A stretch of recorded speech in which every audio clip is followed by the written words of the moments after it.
Good afternoon. Okay, so I get the mission of trying to go through a bit of GDPR, which, first of all, I've got to apologize for. I didn't write it. It is a pain in the neck. It's a bit grim, having to change all the things that you've become used to over the years. I've, in fact, set about trying to do a session particularly about practical implications and what you might need to do differently within the marketing space. And then a few weeks ago, when I first delivered one of these presentations, everybody was saying, oh, but we didn't still understand it, and we wanted to have a bit more knowledge about GDPR too. So I've crammed in a bit of background in GDPR as well. So we now have a 1-hour presentation in 30 minutes. So it's going to be a bumpy ride. Hold tight. So the first thing is trying to understand what the heck GDPR is. By now, you're probably all sick to death of it, and you understand most of the principles of what it is. But the key features are, and I would stress, I'm principally looking at this from a marketing point of view. If anybody happens to be here as an MD or something, there are many other areas you need to be thinking about, HR, finance, and so on. But I'm principally focusing on marketing this afternoon. First and most scary thing for me is that the burden of proof has changed. You're now guilty until you can prove yourself innocent. The law actually says that you must be able to demonstrate that you are in no way responsible, which means if you can't demonstrate that, as in prove your innocence, then you are automatically guilty. Personal data is now more broadly defined, and most worryingly for some of us, it now includes business-to-business information. So that contact name you had for the finance director that up until now you would have looked at and said, well, that's all B2B and that's kind of outside of the Data Protection Act, that's not true anymore, or at least it won't be in just a month's time. There are now some rather scary, huge fines. You've heard things like percentages of GDP or of gross annual turnover. You've also heard massive millions of euro fines and so on. They are big and they are scary, but actually, in some ways, the more scary bit is they've introduced scope for class actions. So this is the sort of mass tort American-style thing where you might get 100 or 100,000 people who have been data breached in some nasty way, clubbing together and getting a firm of solicitors to pursue that case for them. And then you'll end up with a judgment which everybody, all 100,000 of those people, get their £100 or their £100,000 of individual money from it. You have damages, of course. If the breach affects somebody in such a way that it costs them some money, they lose their house or something like that, then there is damages, material damages, as there has been for some time. But now it includes non-material damages, which means you're also liable if they feel sad or stressed by the breach that you brought about. Data subjects must be informed of the processing. That's a bit overly blunt, but normally that would be the right thing to do, and certainly in a marketing sense, it would make sense for you to always approach it that way. A data subject has a right to basically know what the heck you're doing with their data. If you haven't told them, you're being very rude, and this is all about being polite now rather than rude. Incidentally, when you're telling them that stuff, bear in mind that you have to be clear and transparent about it. You shouldn't be sneaky. You shouldn't dress it up as something it's not. If you're going to be talking to them about, we want to market to you, I would recommend you say those words. I would suggest you don't talk about joining some special club or something. If it's marketing, call it marketing, because otherwise one day somebody can challenge that to a judge. There's now a joint liability of processors and controllers. This is because under the Data Protection Act, quite a few processors and controllers would hide in the grey zone between the two of them. So a controller would say, oh, well, I asked a processor to print all those envelopes and send them out, and I didn't know he was going to lose them like that. And the processor said, well, nobody told me I shouldn't lose them. All I did was print them, and I did what I was told to do. And it left this little grey zone of question marks. There's now joint liability, so nobody has anywhere to hide. If you've chosen a processor to print those envelopes for you, you're responsible if they cock it up. Simultaneously, I suppose it's fair to say they're responsible, as you are, if the data they're working with wasn't gathered fairly in the first place or isn't being used fairly and falls down on some other premise. So you can expect that the processors should be checking into you from now on and understanding quite why you're doing what you're doing and where the data came from. There are contracts now that are required for processing. So if you do appoint a processor to do a job for you, you need to have a contract saying exactly what they're going to do, what they're not going to do, how long they're going to have the data for, what they're going to do with it, and so on. Most importantly, when they're going to get rid of it, and that they're not going to give it to anybody else, or that they are going to give it to somebody else, but precisely who they're going to give it to. But you need to be very specific with this. The contract is therefore one of your key responsibilities if you're commissioning marketing work and you're using other agencies to help you. I would direct you to Article 28.3, which tells you all the things that needs to be in that contract for it to be a valid and fair contract to govern that processing. is a list. And actually, one of the things I would say about the legislation, pain in the neck though it might be, is actually it is very clear. It does try and help you do the right thing and to do it fairly. And Article 28.3 is the bit which lists all of the things you've got to do to have satisfied this business with a sub-processor. Exporting data is risky. Exporting in this sense is literally talking about exporting it to another geographic territory. In this case, we're talking about outside of the EU and a handful of other adequate territories.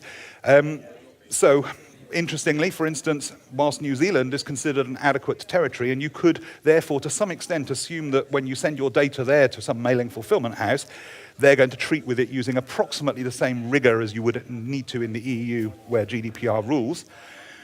Australia isn't. Australia isn't considered an adequate territory, nor is America.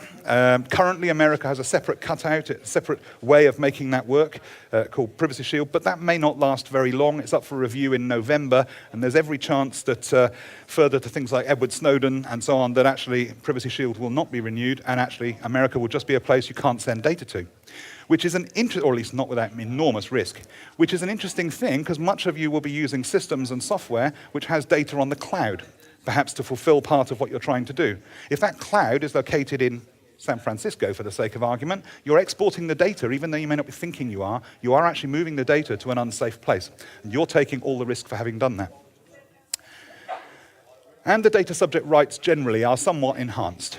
So we will try and just tick off one or two of those in due course, but there are some enhanced data subject rights as well. So in terms of the implications for marketers, I suppose the first thing is it's a whole new world that you're facing here. It's that everything has changed. It is a completely new horizon. Perhaps not quite that scary. It might be perhaps a little bit more familiar than that, but nonetheless, it's a new world and you need to get used to doing things in a slightly different way to make them work and to make them work safely. So the first thing I would suggest is you're going to need to change your mindset. Some of the assumptions and some of the habits you've got into over the last few years, for all, I'm not suggesting they're bad, don't work. With the processes and the rules that are changing here, you're going to have to find a new way of thinking through some of these things. You're going to have to think about the new types of personal data that now exist. It may or may not surprise you that today, for instance, there's just been a legal case commenced against Facebook for people having their facial characteristics recognized and matched so that Facebook say, is this the person you're suggesting you were standing next to in that photo? And by suggesting that that's an automatic thing, effectively they're now tracking people. And I think it's Illinois, they've just launched a big legal case about whether or not that should be reasonable. So there's facial recognition, there's fingerprints, there's DNA, there's biometric information of all sorts. All of these things are now personal data. Incidentally, for those of you who are MDs or carrying other hats within the organization, so would, for instance, a GPS be. If you've got drivers out on the road and they're carrying GPSs, you know who's got that GPS, and now you know where they are. Now you know that they've stopped at the pub or that they're having an affair or whatever it might be, and all that information is, of course, personal data because it comes back to one individual. So think about the new types of personal data that might exist within your orbit. Think about where you get this personal data from. Sometimes you may be getting data from somewhere that you're going to find it hard to justify if a judge ever asks you to. You know, did the data subject know you had it? Did they know what you were going to do with it? You need to have thought that through. I've got to say, Corpdata, which is where I'm from, has been flogging business-to-business mailing lists for about 27 years. In fact, I've just had my 26th work anniversary there. The reason we've got into trying to help people with GDPR is because, bluntly, when we saw all this legislation coming, it really mattered to Corpdata. It was at the very heart of what we did, so we had to be all over that. Having got all over it and understood it to the extent where we could make our new business direction decisions that we needed to do, we got rather frustrated by the fact that a lot of other people were just saying, it'll be right, nothing will change, which is definitely not the intention of the legislation. Hence, we launched Department 679 to help people from a consultative point of view to understand and evolve their business.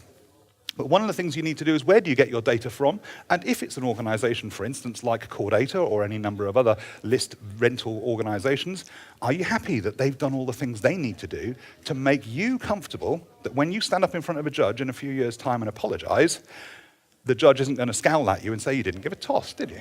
Because that's actually going to be really bad. If the judge thinks you didn't care, it's going to really hurt you. You then need to think about how you're using it, and is that what the data subject would expect? Are they going to be surprised by it? And this idea of surprise is something that the ICO have actually been saying is almost one of the litmus tests. If a data subject is going to be surprised about what data you've got or how you're using it, you should take a step away from doing that until you've figured out how you piece that together in a more transparent and fair way for the data subject. And until you can do all of that, then I would suggest you stop doing it. You stop using the data that you may have if you don't know where it came from, or you're not confident yet, or you're not sure how it came about, or anything like that. Just take a little break, because actually some of this might bite you. You will be able to do it.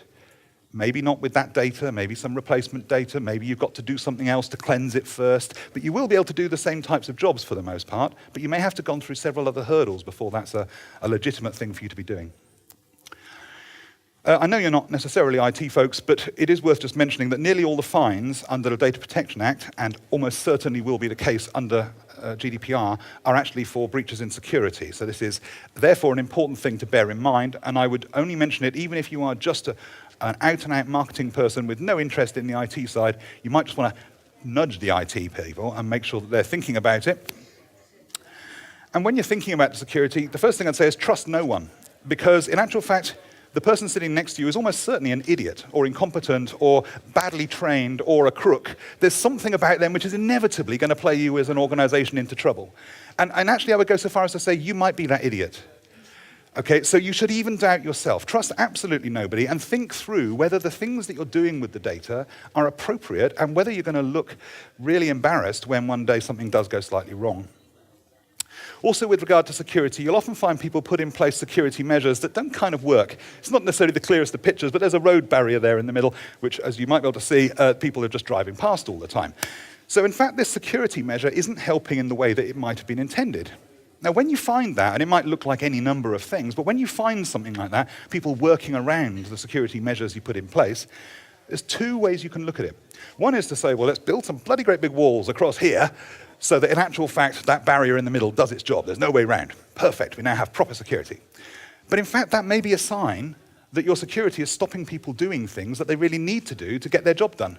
So one of the things you might need to do is, instead of doing this, make the barrier able to open at 8 in the morning so that people who get there early can get into work, because there are people coming in at that time in the morning, evidently.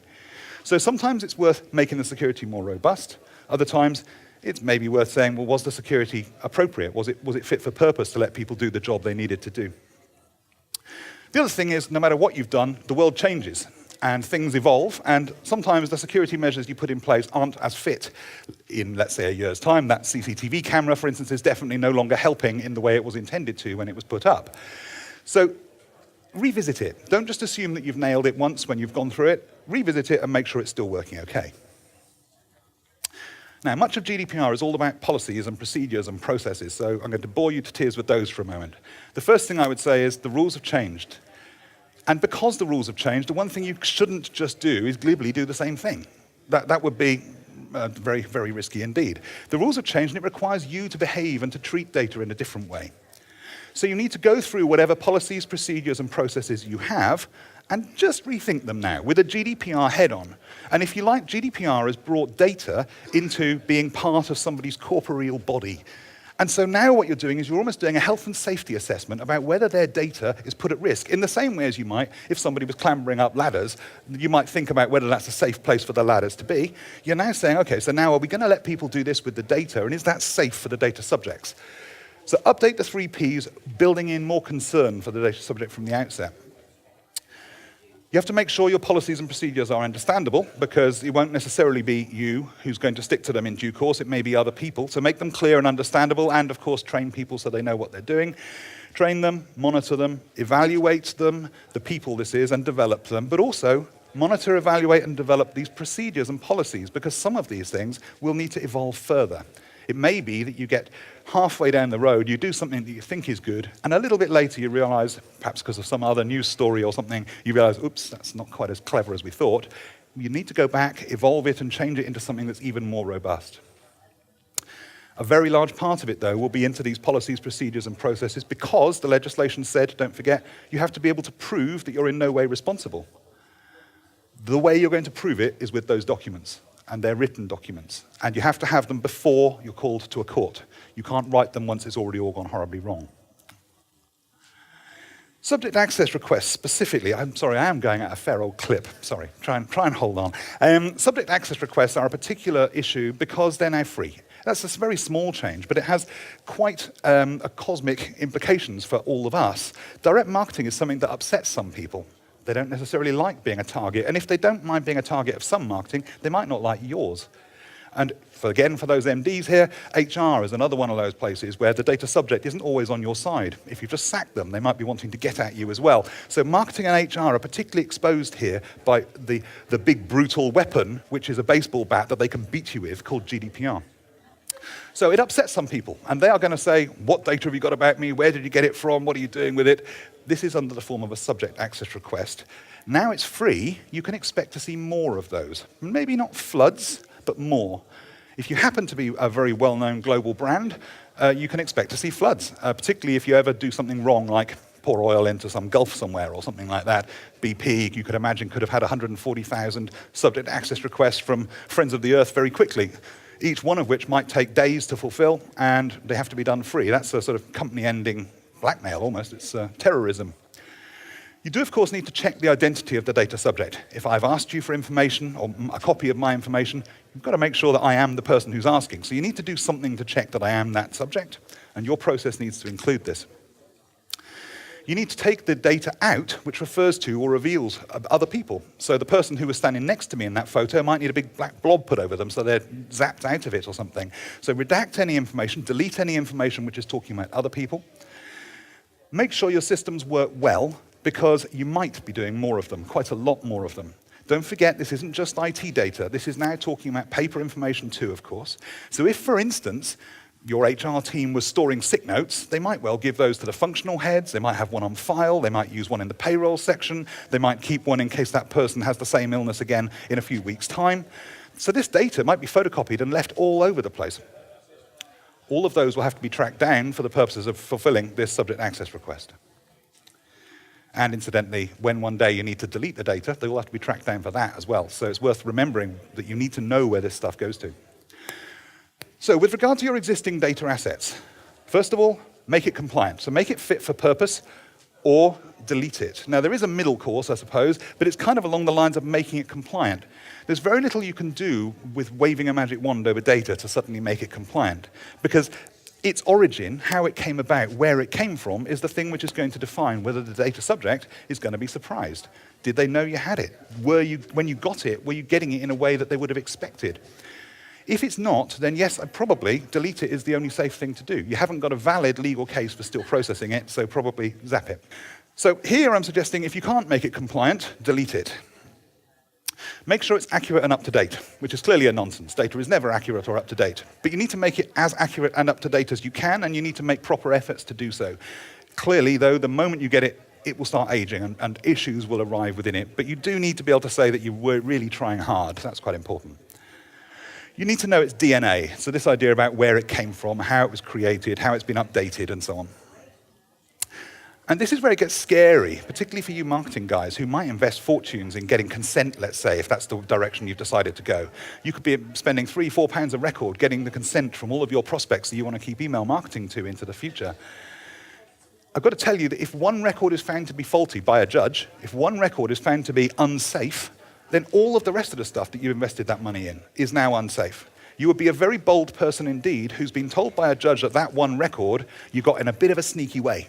You weren't clear with the data subject what the heck you were going to do, and you know that's exactly the same words that everybody else used. You know because you recorded it in the process that you used for how you got the data. So you know that in fact you were sneaky with all of those data subjects. So potentially hundreds of thousands of pounds or millions of pounds worth of data and investment may need to be zapped, because otherwise you're going to be looked at by the judge as being somebody who didn't care enough. Okay, back to this joint liability. I mentioned processors and controllers. Okay. Jointly liable, which means you have to know that your processors are fit for purpose. You also have to know that they're in the EU. If they're not in the EU, it's possible to still work with them, but it's a lot harder and a lot riskier. So generally speaking, and unless you absolutely have to, I would not use them. Do your due diligence. Check into these people. If they're telling you that they're keeping all this data up to date by phoning people up and asking them questions, that's going to take some manpower. They're not going to do it if they've only got 2 staff. So it becomes incredible and unbelievable. So do a little bit of checking and second guess whether the things you're hearing make sense. If it's an important part of what you're doing, you might even want to visit and see these staff doing it and hear the words they're saying, because those words are the ones you're going to have to explain to the judge when it goes wrong. Don't move data outside the EU or the UK. Think cloud storage is one of the most awkward areas. All sorts of software you might use might have cloud storage. You do need to check you know where that is. For most of them, it's simply a process of ticking a little flag, changing a flag to say I want it on an EU bit of cloud storage. And then it will move it to Amsterdam or somewhere like that. And it shouldn't even cost you anything. But you do need to have thought about it. And don't forget, you needed those contracts, Article 28.3, which bind people to doing exactly what they're meant to do and nothing more and nothing less. And I just like this picture. It reminds me that one slip and you both really are in quite a lot of pain. Yes, you as a controller and your processor are very much into this together, and if it goes wrong, it's going to go badly for both of you. Now, email prospecting, and I want to just be clear, I'm talking about email prospecting here, not remarketing to existing customers. That's a slightly different thing. You might well have all sorts of appropriate relationships and consents and so on to be able to do that. But email prospecting to people who don't already know and love you, you probably need to stop it. You don't need to stop it now, not legally, not for GDPR, because there's some parallel legislation which is called the E-Privacy Act, which will be replacing the old version called PECA. PECA currently would permit you to do email prospecting to business prospects anyway, without consent or anything else. But e-privacy, when it comes, and that will come during the following few months, will tell you have to have consent for email prospecting. And without consent, none of the other legal bases which you might use for writing a letter or making a phone call, for instance, like legitimate interest or something like that, none of those will wash for email prospecting. E-privacy regulation due shortly. We don't quite know when. It's already in draft form on the EU Council's desks. And in truth, most of Europe, I know we haven't approached this way, but most of Europe already works on a very much opted-in, consented basis, more than we have done anyway. So this is really more to do with harmonizing the expectations so that a poor data subject in France or Poland or wherever actually gets treated in the UK the same way as they thought they would have been everywhere else. Incidentally, I keep talking about the EU. Notwithstanding Brexit, I think it's all happening. I would anyway suggest that email prospecting doesn't respect the recipient. I think it's rude. I think you're shouting, you're yelling in somebody's face, a stranger that you've just met on the street. It's really quite an unpleasant thing to do. And more to the point, it doesn't really work. You, by and large, tend to get almost nothing positive from it, and yet you get an awful lot of negative. You get some pissed off people who didn't want to hear from you, and you've just clogged up their inbox. I am only talking about prospecting. Keep the distinction between that and recontacting your clients. Now, having just told you you're going to need consent for email prospecting, I'm now going to say avoid consent wherever possible. So, just to remind you, you need to have a lawful basis for processing. Consent is the one that was talked about, and it has to now be a positive affirmative action. It has to be clear, comprehensible, transparent, no tricks, freely given, all sorts of stuff. And it really lifts the bar about what is consent before it's considered valid and fair. And it's for that reason, or partly for that reason, why I would say don't use it. If you can humanly avoid it, find another legal basis for processing. Consent is so fragile because all the subject has to do is say, I didn't understand that's what they meant. And now you're into a subjective discussion in front of a judge about whether you were clear or whether they were a bit misled. And don't forget, if any one of them says, convinces a judge that it wasn't clear enough, you've now got a proven false file of data for all the rest of the stuff you've been investing in. So I would urge you to avoid consent wherever possible, and if any of you have set off down the road of thinking consent's the answer for you, please give me a call sometime. I'd love to talk to you about helping you do it another way, because that is almost certainly, almost always, not the right way. If consent for one record is invalid, it probably all is. Email will require consent when e-privacy arrives, email prospecting anyway. And if you need it, check it is good enough and that you can prove it. You have to be able to prove consent. That onus is on you to prove your innocence again. Okay, so now you'll also hear that the ICO have said some lovely things like, we want to be a pragmatic regulator. That's a lovely phrase. Pragmatic means they don't want to get in your way running your business and doing your important stuff. They want to be realistic about what they can expect. But it's not all about the ICO. Data subjects can now take action directly. They can go direct to court. They could indeed go to the equivalent of the ICO in other countries. If they happen to be a French person, there's nothing to stop them going to the CNIL in Paris and raising it there. I'm not sure they're going to be pragmatic. So don't take too much comfort in the ICO's words there. I think it's appropriate and nice that they are wanting to recognize the importance of people doing business, but I don't think you can hide behind it. You still basically need to have made a bloody good effort to do the right thing. The class actions I talked about, this group lawsuit stuff, will mean that legal firms are advertising for breached data subjects, like the PPI stuff. No win, no fee. If you've been breached in the recent TalkTalk scandal, tell us now and we'll put you on our action. And don't forget, there's now a legal obligation for people like TalkTalk. I use them as an example only because, of course, they had a fairly big breach a year or so ago. There's now a legal obligation for you to tell the data subjects when there's been a breach. So in fact, you might have a situation where, as TalkTalk, you have to say, dear 3 million customers, we cocked up, all your data's out there in the wild. All you need is one lawyer to then go hit the telly and go, were you a TalkTalk customer? Have you been notified?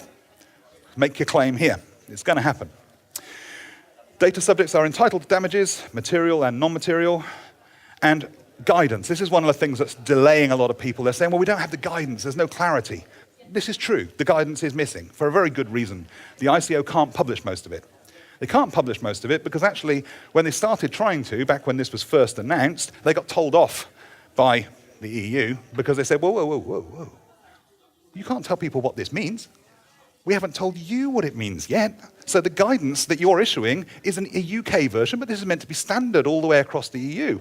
Identical. You're not meant to be interpreting it, you're meant to be echoing it. So they told them to stop. That's why there's no guidance. Guidance will, of course, still continue to come, as will case law, and it will make things clearer, but not crystal clear, I'm afraid. So, marketers, I'm afraid, not a lot of good news. The first stage of grief, however, is denial. So you can stick your head in the sand and ignore it. It's going to get painful.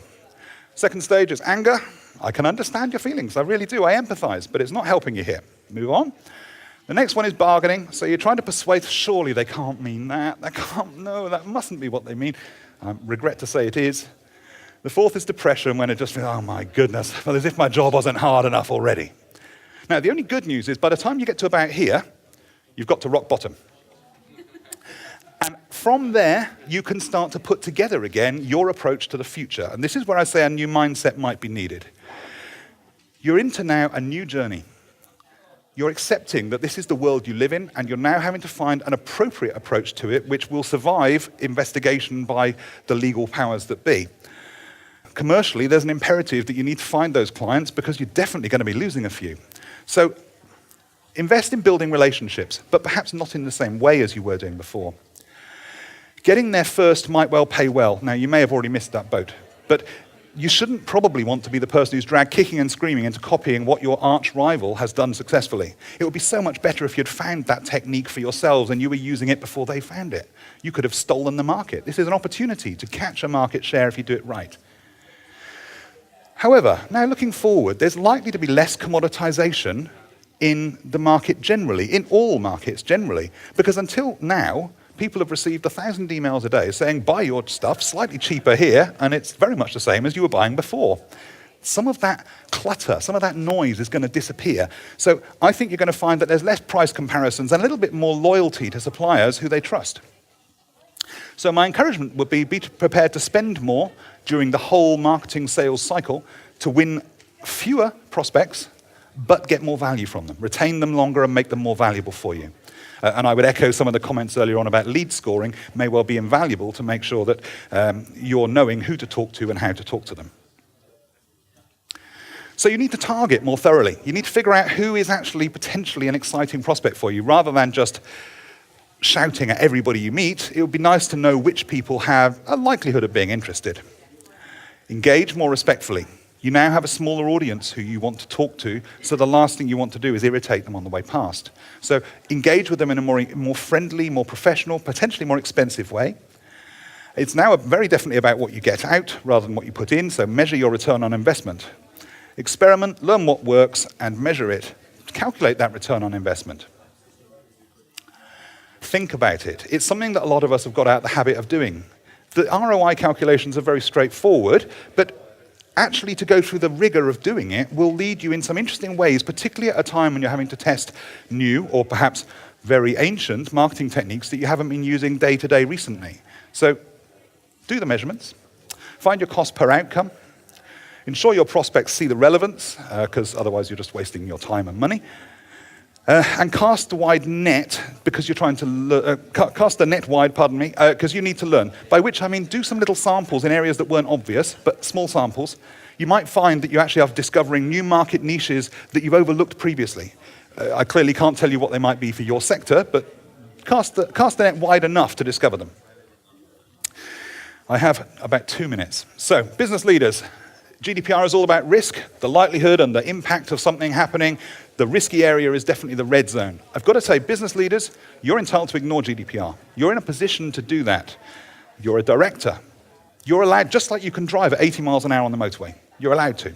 Not by law, but you're allowed to take the risk that you'll be caught, or that you'll crash, or that you'll be banned, or that you'll kill somebody. You're allowed to take that risk, you just have to be prepared to suffer the consequences. This is one of those. It's an assessed risk, and as a business leader, you're entitled to make some of those assessments. However, I would encourage you to try and be a little bit more cautious of this particular set of risks than you might like to be. Back your marketers' wacky ideas. They may be stuff that hasn't worked for 20 years, or stuff that nobody's ever heard of before, but it might be worth finding out. Even if it costs a few quid to find out that it doesn't work, that's invaluable knowledge. Look to the future, avoid the short-term easy thing, as in keep doing what we do, because it'll be fine, nobody will mind. They will mind, and it will come crashing down, and you will then have no business strategy to carry you forward. And look at the ROI. I'm telling the business leaders to look at the ROI, which means I'm also telling them, if they're in this room, to bloody well expect that information from the marketing team. Because the marketing team should be looking at it too. This is part of the joy of spending money to invest in new areas, is to be able to learn, you have to have that feedback. GDPR affects everything. If you are an MD, needs to be considered and owned by the MD. There's no point in just signing it off to the IT team. It's really not their problem. Prepare everywhere and write it down. Write it down because you will potentially need to prove it. Now that is the end. I did gallop. That is the end of the presentation. You'll remember that this is Regulation 679. I'm sure you'll remember that GDPR is Regulation 679 of the European Parliament and Council, which is why we have created Department 679 to help deal with issues relating to it. Department 679 is the consultancy wing that we deliver by coming along and talking to you guys, finding out what you're doing and helping you tweak things, hopefully, in such a way that it would comply. So if any of you would need a little bit of guidance or be interested in discussing that further, we have a stand just over there. Please feel free to come and visit and talk now or collect a card and we can catch up at some point in the future. That's it. I'm afraid I'm not allowed to take questions because everybody wants you to mingle and meet everybody else, which I'd encourage you to do because they're all lovely. But if anybody has a specific question, you're welcome to track me down on the stand. Thank you.